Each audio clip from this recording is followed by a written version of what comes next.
जय श्री गणेश जय श्री राधे। जैसा कि माघ मास चल रहा है और माघ मास भगवान श्री हरि को अति प्रिय है, ऐसे में शुक्रवार का दिन बहुत महत्वपूर्ण बन जाता है। जहां माघ मास श्री हरि को बहुत प्रिय है तो माता लक्ष्मी उनकी प्रियतमा है और शुक्रवार को माँ लक्ष्मी की पूजा आराधना की जाती है। तो ऐसा हम क्या करें कि शुक्रवार के दिन विशेष उपाय जिससे माँ लक्ष्मी की कृपा हमको श्री हरि के साथ में सदैव मिलती रहे। तो आइए जानते हैं। धर्म ग्रंथों के अनुसार इस दिन जरूरतमंदों को तिल, कंबल, कपास, गुड़, घी, मोदक, जूते, फल, अन्न आदि का दान करना चाहिए। इसके साथ ही इस दिन गौ सेवा का महत्व भी बहुत शुभ होता है। ऐसा करने से आपके सभी पापों का अंत होता और आपकी पुण्य में वृद्धि होती। जय श्री राधे जय श्री कृष्णा। जैसा कि हम लोग रोज माघ मास के अध्याय सुन रहे हैं, तो आज हम लोग तीसरे अध्याय का श्रवण करेंगे। भगवान श्री कृष्ण जी कहते हैं कभी भी किसी भी कथा को आधा अधूरा नहीं सुनना चाहिए। तो माघ के महीने में शुक्रवार को माँ लक्ष्मी की पूजा की जा सकती है। इसके अलावा माघ के महीने में भगवान विष्णु की पूजा करने का भी विशेष महत्व है। माघ के महीने में किए जाने वाले कुछ उपाय इस प्रकार हैं। माघ के महीने में पूर्णिमा पर शाम को भगवान सत्यनारायण की पूजा करें। माघ महीने में रोजाना नहाने के पानी में गंगा जल मिला के स्नान करें। माघ महीने में विष्णु सहस्त्र नाम का जाप करें। माघ महीने में दुर्गा सप्तशती का पाठ करें। माघ महीने में सत्य चंडी यज्ञ करें। माघ महीने में गौ माता को रोजाना भोजन कराएं और पालक खिलाएं। माघ महीने में स्नान के बाद जल से भरा कलश किसी गरीब ब्राह्मण को दान करें। माघ महीने में किसी ब्राह्मण को काली गाय और तिल से भरा बर्तन दान करें। माघ महीने में जितना तिल दान किया जाता है उतने वर्ष तक स्वर्ग में रहने का आशीर्वाद मिलता है। जय श्री राधे जय श्री कृष्णा। तो भक्तों, आज हम सुनेंगे तीसरा अध्याय। अगर आपने इससे पहले के 2 अध्याय नहीं सुने हैं माघ मास से संबंधित, तो आप हमारे वीडियो पे जाइए और वहाँ पे आप उसको सुन सकते हैं, ताकि आपको संपूर्ण कथा भी समझ में आएगी और संपूर्ण फल की प्राप्ति होगी। तो तीसरा अध्याय इस प्रकार है। तब राजा दिलीप कहने लगे कि महाराज, ये पर्वत कितना ऊंचा और कितना लंबा चौड़ा है। तब वशिष्ठ जी कहने लगे कि 36 योजन 1 योजन 4 कोस का होता है। ऊंचा ऊपर चोटी में 10 योजन चौड़ा और नीचे 16 योजन चौड़ा है, जो हरी, चंदन, आम, मदार, देवदार और अर्जुन के वृक्षों से सुशोभित है। दुर्भिक्ष से दुखी होकर इस पर्वत को और फल फूलों से परिपूर्ण देख के भृगु वहीं रहने लगे। यहाँ पे कंदराओं, वनों और उपवनों में बहुत दिनों तक तप करते रहे। इस प्रकार जब भृगु ऋषि वहाँ पर अपने आश्रम पर रह रहे थे, तो एक विद्याधर अपनी पत्नी सहित उतरा। वे अत्यंत दुखी थे। उन्होंने भृगु ऋषि को प्रणाम किया और ऋषि ने बड़े मीठे स्वर से उनसे कहा, हे विद्याधर, तुम बड़े दुखी दिखाई देते हो, इसका क्या कारण है? तब विद्याधर कहने लगा कि महाराज, पुण्य के फल को पाके, स्वर्ग पाकर तथा देवतुल्य शरीर पाकर भी मेरा मुख व्याघ्र जैसा है। मेरे दुख और अशांति का यही एक कारण है। ना जाने किस पाप का फल है। मेरे चित्त की व्याकुलता का दूसरा कारण भी सुनिए। मेरी पत्नी अति रूपवती, मीठा वचन बोलने वाली और नाचने और गाने की कला में अति प्रवीण, शुद्ध चित्त वाली, सातों सुरों वाली, वीणा बजाने वाली, जिसने अपने कंठ से गाकर नारद जी को प्रसन्न किया। नाना स्वरों से के नाद से वीणा बजा के कुबेर को प्रसन्न किया। अनेक प्रकार के नाच ताल से शिव जी महाराज जी भी अति प्रसन्न और रोमांचित हुए।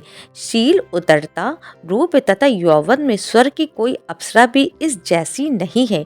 कहाँ ऐसी चंद्रमुखी स्त्री और कहाँ मैं व्याघ्र मुख वाला, यही चिंता सदैव मेरे हृदय को जलाती है।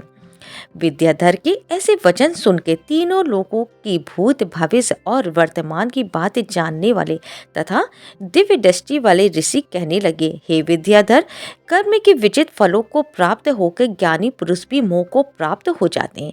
मक्खी के पैर जितना विष भी प्राण लेने वाला हो जाता है। छोटे छोटे पापों का फल भी अत्यंत दुखदायी हो जाता है। तुमने माघ मास की एकादशी का व्रत करके द्वादशी न आने तक शरीर में तेल लगाया, इसी पाप कर्म से व्याग्र हुए। एकादशी के दिन उपवास करके द्वादशी को तेल लगाने से राजा पुरुरवा ने भी कुरूप शरीर पाया था। तब वे अपने कुरूप शरीर को देख के दुखी होकर हिमालय पर्वत पे देव सरोवर के किनारे पे गया। प्रति प्रीति पूर्वक शुद्ध स्नान कर कुशा के आसन पे बैठकर भगवान कमल नेत्र शंख चक्र गदा पद के धारण करने वाले पीताम्बर पहने वन माला धारण किए विष्णु का चिंतन करते राजा पुरुरवा ने 3 मास तक निराहार रह के भगवान का चिंतन किया। इस प्रकार 7 जन्मों में प्रसन्न होने वाले भगवान राजा के 3 महीने के तप से ही अति प्रसन्न हो गए और माघ के शुक्ल पक्ष की एकादशी को प्रसन्न होकर भगवान ने अपने शंख के जल से राजा को पवित्र किया। भगवान ने उसके तेल लगाने की बात याद दिला के सुंदर देवताओं का सा रूप दिया, जिसको देखकर उर्वशी भी उसको चाहने लगी और राजा कृत्य कृत्य होकर अपनी पुरी को चला गया। भृगु ऋषि कहने लगी, हे विद्याधर, इसलिए तुम क्यों दुखी होते हो? यदि तुम अपना ये राक्षसी रूप छोड़ के चाहते हो तो मेरा कहना मान के जल्दी ही पापों को नष्ट करने वाले हेमकुंड नदी के में माघ में स्नान करो, जहाँ पर ऋषि सिद्धि देवता निवास करते हैं। अब मैं इसकी विधि बतलाता हूँ। तुम्हारे भाग से माघ मास का आज से 5वां दिन ही आने वाला है। पौष शुक्ल एकादशी से इस व्रत को आरंभ करो। भूमि पर सोना जितेंद्रिय रहकर दिन में 3 समय स्नान करके महीना भर निराहार रहो। सब भोगों को त्याग कर तीनों समय भगवान विष्णु का पूजन करो। जब तुम द्वादशी को शिव जी स्त्रोत और मंत्रों से पूजन करोगे तो तुम्हारा मुख देखकर सभी चकित हो जाएंगे और तुम अपनी पत्नी के साथ सुखपूर्वक क्रीड़ा करोगे। माघ मास के प्रभाव को जान के सदा माघ में स्नान करो।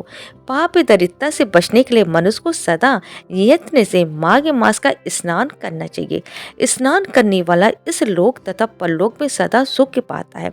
वशिष्ठ जी कहते हैं कि हे दिलीप, भृगु जी के ये वचन सुन के वे विद्याधर अपनी स्त्री सहित उसी स्थान पे पर्वत के झरने में माघ का स्नान करता रहा। इसके प्रभाव से उसका मुख देव सदृश हो गया और वे मणिग्रीव पर्वत पर आनंद से रहने लगे। भृगु जी भी नियम की समाप्ति पे शिष्यों सहित ईवा नदी के तट पर आ गए। जय श्री गणेश, जय श्री राधे। माघ मास की महिमा आपने सुनी। माघ मास में दान स्नान का अति फल होता है, इसलिए आप भी माघ से संबंधित नियमों का पालन करें और अपने जीवन को धन बनाएं। अगर आपको मेरे द्वारा बताई हुई वीडियो कथा अच्छी लगी हो तो वीडियो को ज़्यादा से ज़्यादा शेयर कीजिए अपने घर परिवार अपने मित्रों के साथ में, ताकि आपको भी पुण्य फल की प्राप्ति हो, क्योंकि अच्छे कर्म करने से हमको अच्छे और शुभ फल की प्राप्ति होती। घर में सुख शांति समृद्धि का आशीर्वाद मिलता है। वीडियो पसंद आया हो तो लाइक करके कमेंट में श्री हरि को लिखें और माँ लक्ष्मी की कृपा आपके घर परिवार पे बनी रहे। ऐसे माता से भगवान श्री हरि से प्रार्थना करें। जय श्री राधे, जय श्री कृष्णा। आशा करते हैं कल भी आप इसके आगे का अध्याय अवश्य सुनेंगे, क्योंकि माघ मास में माघ की कथाओं का श्रवण करने से भी हमको संपूर्ण फल की प्राप्ति होती है। माघ मास के जय श्री राधे, जय श्री कृष्णा।